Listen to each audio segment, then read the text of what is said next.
주님께서 이 자리에 함께 하십니다. 주님께서 이 자리에 함께 하시다고 믿는 분들은 우리가 주님께서 평생을 함께 하실 줄로 믿습니다. 이 누가복음에 나오는 모든 내용들은 다른 서신서와 같지 않고 또한 다른 공간복음과 같지 않고 30가지가 되는 여러 가지의 많은 비유들이 첨가되어 있고, 또 누가가 이 예루살렘에 사도 바울과 같이 들어왔는데 사도 바울은 그때 3차 정도의 마침에 이 잡히게 되는 거예요. 근데 이제 누가는 로마 사람이기 때문에 이제 잡히지 않고 그 잡혀 있는 동안에 이 사도 바울이 이 배로 이 감옥에 갇혀 있고 또 로마에 가서 2년 동안 갇혀 있는 동안 그 기간이 3년이요, 길게는 4년인데 그동안 누가는 면밀하게 그들을 찾아가서 이 여러 가지 이 이야기들을 다 듣고, 또 예수님이 이 마태복음, 마가복음, 요한복음에는 12제자밖에 안 나오는데 누가복음에는 70인의 제자가 나왔다는 사실이 새롭게 밝혀집니다. 그러니까 70인의 제자도 누가복음에만 나와요. 또 150명의 또 그를 따르는 이 제자들이 있었다는 거죠. 예수님을 따라다니는, 매일 같이 다니는. 그러니까 매일 같이 하고 전도하고 그러는 사람들이 150명, 예수님의 제자가 70명, 그 중에서 핵심 사도로 부름받은 사람들이 12명이라는 거예요. 이 누가복음에만 나와요. 그래서 엠마오 마을로 가는 두 제자, 엠마오 마을로, 그 찬양 참 좋은 찬양인데, 그 찬양에 이 세상에 낙심되고 이제 모든 것을 다 잃은 거예요. 로마 정권의 그 400년의 역사가 또 숲으로 돌아가는 거라, 우리 유대인은 또 다시 이 압제에서 벗어날 수 없구나 라고 생각하는 그 두 제자, 우리 두 제자와 같은 마음이 우리와 같은 마음 아니겠습니까? 이 세상은 비전이 없어 보여요. 이 세상에서 낚시 없어요. 그냥 조금 쾌락을 누리는, 말초신경을 조금 건들려고 하는 그런 것밖에 없어요. 요즘에 젊은 세대들이 이 술에 취하기보다 마약에 취하는 시대가 돼버리고 말았어요. 점진적으로 그래요.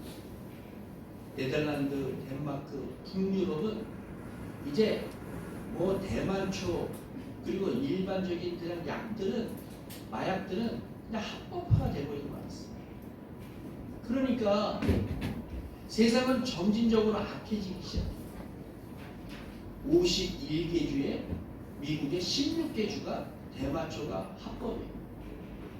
그래서 지난달에 우리 뉴욕에 갔다 온 목사님이 뉴욕의 그 타임스퀘어 거리를 꿈을 꾸고 갔었대요. 그리고 거기에 있는 이제 그 공원, 아주 유명한 센트럴파크 공원이 있잖아요.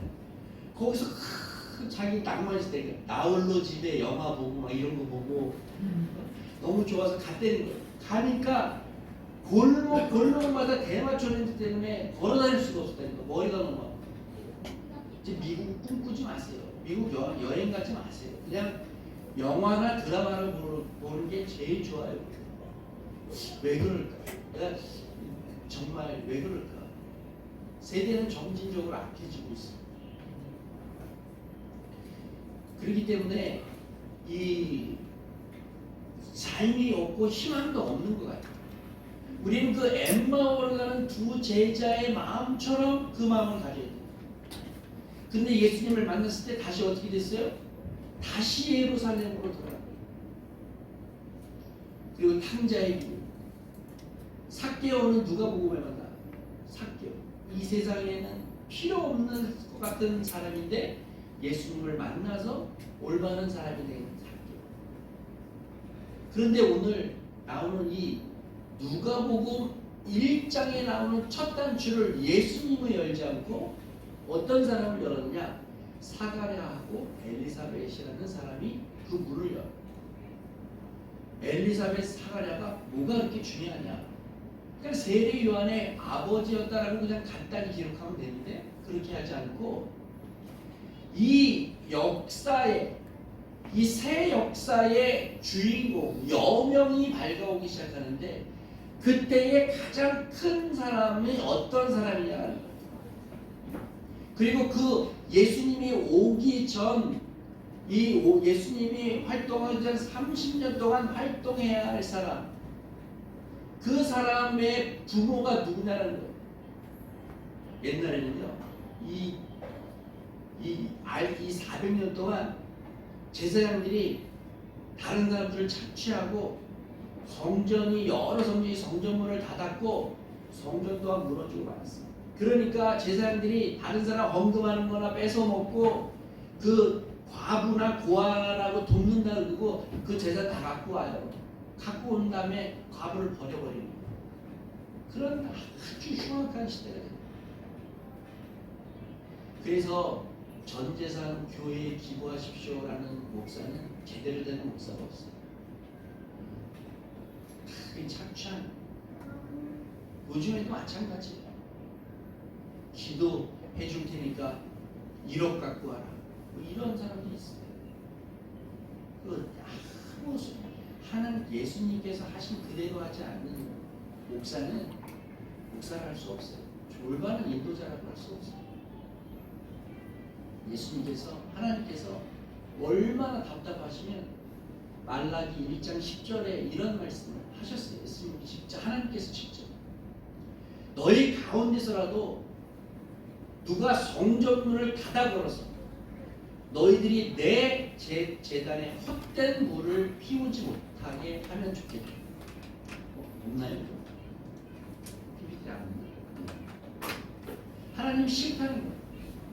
제사 지내지 말라는 거예요. 난 너희들이 싫다. 하나님이 유대 백성이 싫다는 거예요. 난 만군의 주가 말한다. 너희가 바치는 제물도 이제 나는 받지 않겠다. 왜? 너무 죄악이 살고 있으니까. 형식적으로 드리니까.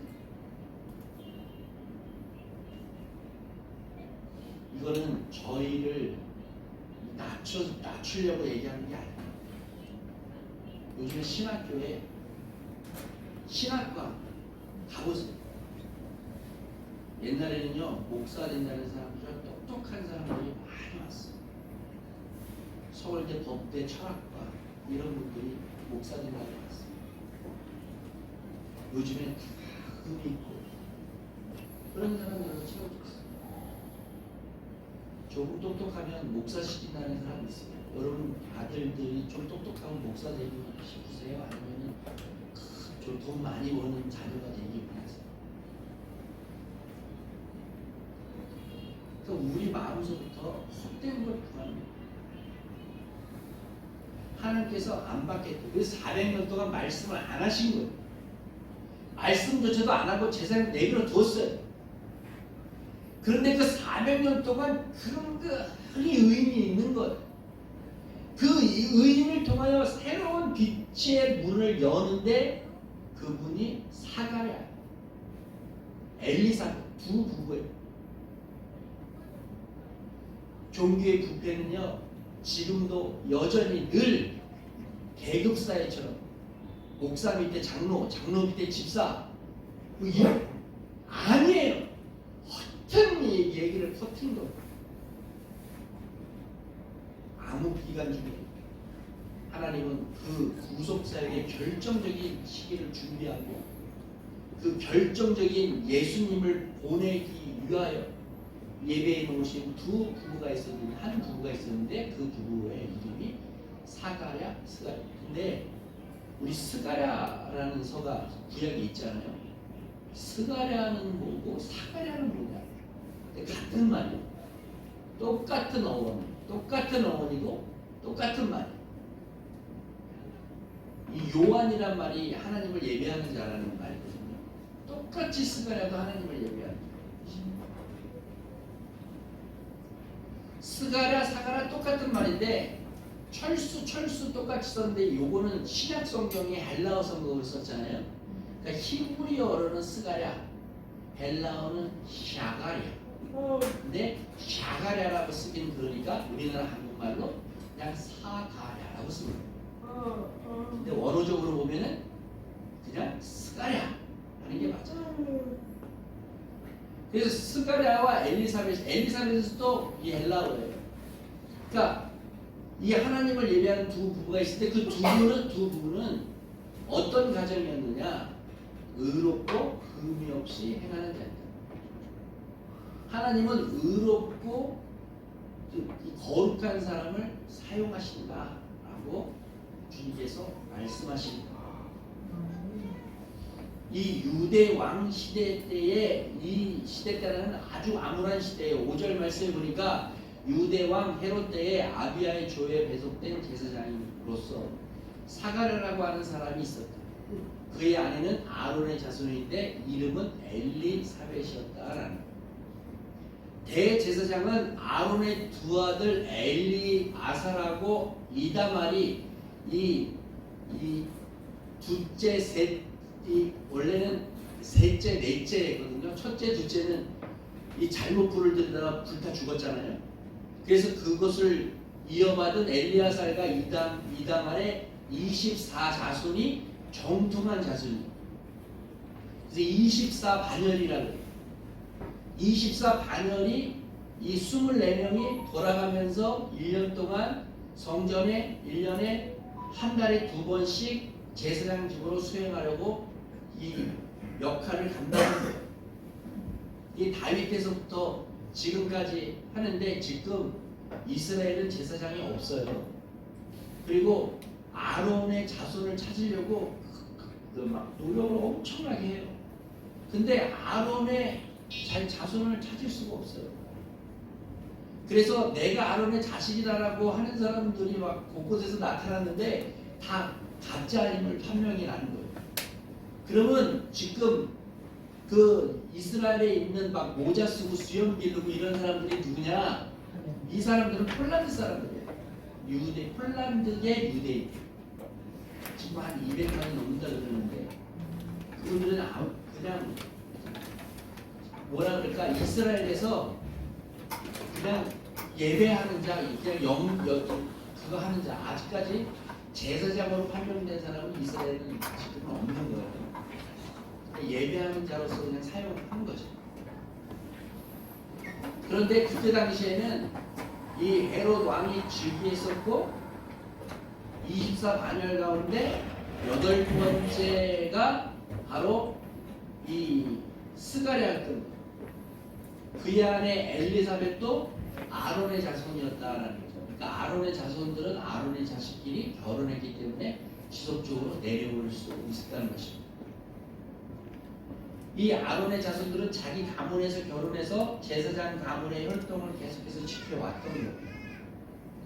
그래서 하나님께서 누가한테 쓸 때 이 스가랴하고 엘리사벳은 누구냐라고 이야기했을 때 바로 하나님 앞에 의인이었으며 사람 앞에서 흠이 없는 사람입니다.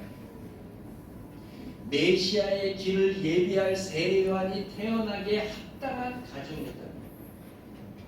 하나님은 어떤 사람을 사용하느냐? 의인을 사용하고 흠이 없는 사람이 사용하신다.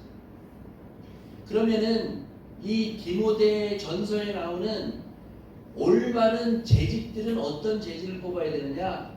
하나님 앞에 의인이고 또 어떤 사람이냐? 사람들 앞에 어떤 사람이 되어야 되느냐? 흠이 없는 사람이 되어야 돼요. 그러기 위하여 노력해야 됩니다. 지금 우리 재직되시는 우리 성도님들은 자기가 집사 직분이 있으면 사람들 앞에 복음이 되어야 됩니다. 하나님 앞에 의인이 되는 것은 뭐냐면 구원받은 백성은 하나님 앞에 의인이에요. 모두가 다 나를 내가 죽어서 천국 갈 수 있게 만들어 주신 분이 예수님이라고 믿는 사람은 모두가 다 의인이에요. 왜냐? 우리가 예수님 앞에 그 원죄가 사여졌기 때문에. 두 번째로 내가 자범죄를 어떻게 회개하는 자. 수예배 때 얘기했잖아요. 자범죄를 온전히 회개할 때 흠이 없는 사람이 되는 거예요. 너 옛날에 무슨 죄 졌지 무슨 죄 졌지 무슨 죄 졌지가 중요한 것이 아니라 지금 내가 하나님 앞에 온전히 회개해서 이제 나는 흠이 없는 사람으로 나타내야 되고 예전에 지었던 죄를 완전히 끊고 새로운 길을 가는 사람. 이것이야말로 사람 앞에 흠 없는 사람이라. 이 제사장의 24반열의 8번째 되는 사람이면 굉장히 높은 사람이에요. 이 스가랴. 그러니까 스가랴는 그 자기가 착복할 수도 있었고 여러 사람들 앞에서 그 과부와 그 또한 이 헌금과 또 이런 착취가 있을 수 있었어요. 그런데 그러지 않았다. 그는 하나님 앞에나 사람 앞에나 이 흠이 없는 사람이었다. 제가 한 100번 설교한 것 같은데 우리 어머니가 저를 위해서 죽을 때까지 기도한다는 게 뭐냐면 하나님 앞에서나 사람 앞에서나 정결한 사람이 되게 해주세요 라고 기도한다는 거예요. 그러면 우리 부모된 입장에서 우리가 자녀들을 위해서 기도할 때 어떤 기도를 해야 되느냐? 또한 남들을 위해서 기도할 때, 젊은 청년들을 위해서 기도할 때 하나님 앞에서나 사람 앞에서나 정결한 사람이 되게 하여 주시옵소서. 기도하는 성도님들 되시기를 주님의 이름으로 권면드립니다. 아멘. 부모가 해야 될 기도예요. 정결해야 되는 기도. 그래서 스가랴하고 엘리사벳이 선택받은 거예요. 가브리엘 천사는 이 누가복음에만 또 나와요. 가브리엘 천사. 가브리엘 천사라고 이야기하는 것이 우리가 맨날 천사 가브리엘이라고 그러잖아요. 그리고 또 이 성당 다니시는 분들은 이 또 가브리엘이라는 또 이름을 또 받아요. 너 성당에서 이름 뭐 받았냐? 가브리엘이라는 사람도 있어요. 근데 그 함부로 쓰면 안 되는 거예요. 하나님의 소식을 전하는 기쁜 소식을 전하는 천사가 가브리엘이라는 거예요. 그 가브리엘은 누가복음에만 나오고 다니엘서에 나오는데 다니엘서에 2번 나오는데 다니엘서에서는 하나님이 이 어떤 소식을 전하냐면 징벌할 것을 2번 나오는데 그 2번 나올 것을 다니엘을 부를 때 그냥 다니엘아 부르는 사람이 가브리엘이고 그는 하나님의 기쁜 소식을 전한 내용은 없어요. 그런데 하나님의 기쁜 소식을 전한 2가지 내용이 바로 누가복음에 나오는데 사가랴한테 처음에 나타나고 2번째 나타나는 것은 이 예수님의 어머니인 마리아한테 나타나는 거예요. 그래서 사가랴한테는 너는 자식을 갖는데 너가 자식을 가질 것이다라고 기쁜 소식을 줘요. 어떤 기쁜 소식이냐? 7절 말씀에 보니까 그런데 그들에게는 자녀가 없었다. 엘리사벳이 임신을 하지 못하는 여자이고 2 사람은 나이가 많았기 때문이다. 그러니까 하나님 앞에서는 선택받을 이유가 전혀 없는 사람 중에 하나예요. 왜? 자녀가 있어야 되잖아. 나이가 많았대요. 자녀를 낳을 수가 없는 거예요. 엘리사벳은 경수가 끊어진 거예요. 그리고 젊어서도 임신을 못했어요. 그러니까 이 나중에 1장이 이 누가복음 1장이 70절 넘게 나오거든요. 다른 책과 마찬가지로 되게 길게 70절 넘게 나오는데 그 70절 중간절에 보니까 하나님께서 나를 임신시키셔서 다른 사람에게 지적질 받는 것이 나에겐 기쁨이 되었다라고 나오고 있습니다. 그러니까 이러한 부부를 선택할 것은 그들이 낳은 아들이 하나님의 특별한 목적을 가지고 태어날 사람이었다는 거예요. 자식이 없었던 사가랴의 가정에 커다란 은혜가 아닐 수 없었던 것입니다. 역사적으로 암울하고 종교적으로 암울한 시대에 아무것도 가질 수 없는 그에게 하나님의 천사 이 가브리엘이 나타나서 너는 아들이 낳을 것이다 라고 그랬더니 사가랴가 저는요 나이도 많고 우리 아내는 자식을 낳을 수 없어요. 그랬더니 뭐라 그래요? 내가 그런 말 하는 거 때문에 너가 세례 요한이 날 때까지 너는 말을 할 수 없을 것이다. 정말 그렇게 되어버렸어요. 하나님의 은혜를 받을 땐 아멘으로 받으시는 여러분 되시기를 주님의 이름으로 축복드립니다. 하나님의 보기에 말씀이 내 말씀이다 생각할 때는 아멘으로 받으시고, 그래서 2024년도 은혜와 하나님의 사람이 되겠다라고 하는 사람은 무엇이든지 아멘으로 받으셔야 돼요. 그래서 이거 안 될 텐데 내 병이 낫는 병이 아니야. 그러나 하나님께 소망 주시면 낫게 하실 수 있는 거예요. 바로 그런 거예요. 안 보이던 눈이 보이고 못 걷던 그런 일이 생기고 걷게 되는 역사, 하나님 앞에서 뛰고 춤추고 예배하는 역사가 있는 예단교회가 되기를 주님의 이름으로 축복드립니다. 될 거예요. 될 거예요. 기도로 되는 거예요. 아멘으로 받으시죠. 예전에 제가 이렇게 어느 목사님이 저한테 기도해 주시면서 3만 목회하는 목사가 되게 해 주시옵소서. 내가 아멘을 안 했어요. 안 해주셨어요. 3만 명이 모이는 목회를 해 주신대요. 제가 속으로 나 같은 사람이 그랬더니 내 머리를 딱 때리면서 아멘해! 이러는 거예요. 아멘. 저는 정말 아멘. 제 때에 안 믿으면 제 2대 때 우리 예담교회가요 2대 때, 3대 때, 4대 때 3만 명이 넘는 목회가 될 줄로 믿습니다. 되는 거예요. 아브라함은요 아들 하나 있었어요. 그 아들 한 명이 지금 10억이 70억의 인구 중에 10억이 아브라함의 자녀들이에요. 얼마나 큰 축복을 받았어요. 별과 같은 그런 자녀들이 낳게 되는 거예요. 영적인 자녀들이. 3만 명이 뭐예요? 더 부흥되고 더 부흥되는 이 예담교회가 되길로 믿습니다. 아멘. 그래서 저는요 자식이 없고요. 그리고 우리 아내는 아이를 낳을 수가 없어요. 라고 이야기한 이 사가랴의 믿음은 어느 정도는 또 인정해야 돼요. 왜냐하면 겸손한 마음이 있었다는 것은 또 인정해야 되죠. 그러나 하나님의 축복은, 하나님의 기적은 이렇게 해서 일어나는 거예요. 누가복음이 아니었으면 사가랴와 엘리사벳은 잊혀질 수밖에 없었어요. 그래서 새 역사의 수임자는 누구냐? 바로 이 하나님 앞에 의인이고 사람들 앞에 흠이 없는 사람이다.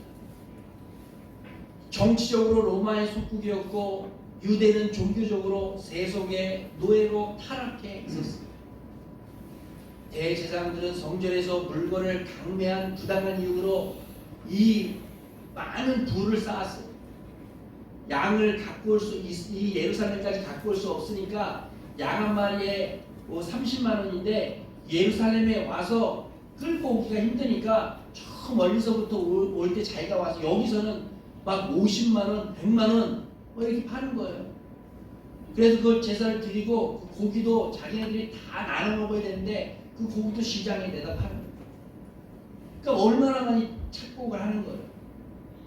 그러니까 예수님이 오셔서 이 교회는 장사하는 것이 아니다. 그러는 거예요.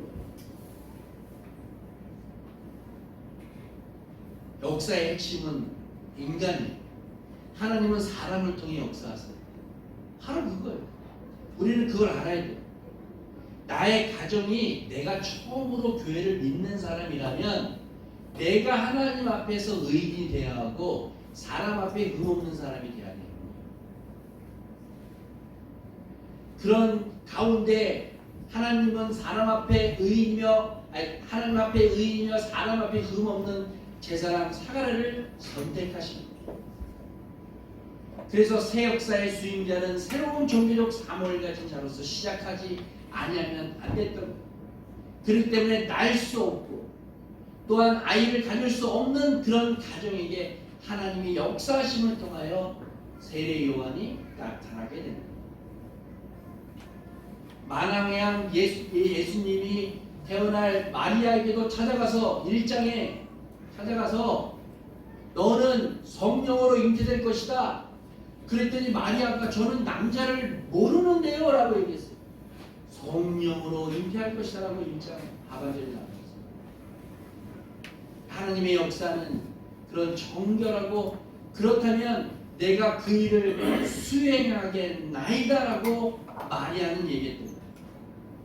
이래서 요 누가복음 1장 때문에 이 카톨릭이 마리아의 그 순종으로 되었기 때문에 예수님이 태어났기 때문에 그랬다고 이 누가복음을 통해서 마리아 상을 이렇게 많이 세워놓는 거예요. 마리아한테 기도하고 그러나 우리는 정녕 예수님께 기도해야 되는 거죠. 그래서 이 사가랴의 말도 맞아요. 저희가 무자하였다. 유대인에 있어서 자녀가 없다는 것은 언약적 축복을 받지 못하는 것으로 강조되고 있습니다. 제사장의 자녀로 메시아가 나오겠다 그러니까 제사장의 24반열에 계속 절대로 그들은 그거 하지 않아요. 이 피임을 하지 않아요. 그래서 자녀를 많이 낳아요. 그 폴란드계 유대인들, 지금 유대인들도 자녀를 막 5명 나면 아니 그렇게밖에 못 낳았어? 그래요. 10명 정도 나야 아이고 복 많이 받았네요. 아이고 복 많이 받았네. 10명 정도 나야 좀 낫구나 이렇게 얘기합니다. 저희 그 베이비붐 세대에 엄마들이 막 10명도 낳으신 엄마들이 있어요. 7명 낳는 정도는 뭐 기본이고 한 3명 낳으면 어머나 경수가 이렇게 빨리 끊겨서 어떻게 해? 이런 정도의 얘기를 했었어요. 근데 하나님은요 이 유대인의 자녀가 없는 자녀를 택하셨어요. 그래서 메시아의 부모가 될 가능성마저도 없는 불행한 사람이 바로 사가랴와 엘리사벳이었어요. 그래서 두 사람은 나이가 많다라고 기록된 것은 사가랴와 엘리사벳이 자녀를 갖게 될 가능성이 거의 없다는 거예요. 그런데 하나님의 전능성은 자녀가 없어도 나이가 많아도 정결한 사람을 통해 새 역사를 이어가시는 거예요. 사랑하는 우리 예담교회 성도 여러분, 우리 가정을 통하여 새 역사를 쓰고 싶으십니까? 그렇다면 여러분도 하나님 앞에 의인이 되시기를 주님의 이름으로 권면드립니다. 아멘. 나의 주인이 하나님이다라고 고백하셔야 돼요. 두 번째, 사람 앞에 흠이 없는 사람이 되기를 주님의 이름으로 권면드립니다. 아멘. 이것이 뭐냐? 회개가 매일 이루어가는 거예요. 우리는 매일 새 역사를 쓰고 있는 거예요. 2023년 1월 14일은 하나님께서 나를 통하여 어떤 역사를 쓰고 계시느냐라는 거예요. 오늘 뭐 할 거예요? 오늘 저녁에 뭐 할 거예요? 내일 아침 뭐 할 거예요? 하나님의 일은 매일매일 써가는 거예요. 6절 말씀에 뭐라 그랬어요? 주님의 모든 계명과 규율을 흠잡을 데 없이 잘 지켰다라고 나오고 있습니다. 어떠한 상황에서도 계명과 규율과 흠잡을 데 없이 행동하는 성도를 통하여 새 역사가 쓰여짐을 믿습니다. 아멘. 우리 한 가정 한 가정이 자녀를 통하여 하나님 앞에서나 사람 앞에서 정결한 사람이 되기 위하여 주시옵소서 기도하는 부모님들이 되기를 주님의 이름으로 권면드립니다. 나를 통하여 새 역사를 매일매일 쓰시는 하나님께 앞에 하나님이 나의 주인이시며 매일매일 회개하여 흠이 없는 그런 삶을 사시는 성도님들 되시기를 주님의 이름으로 권면드립니다.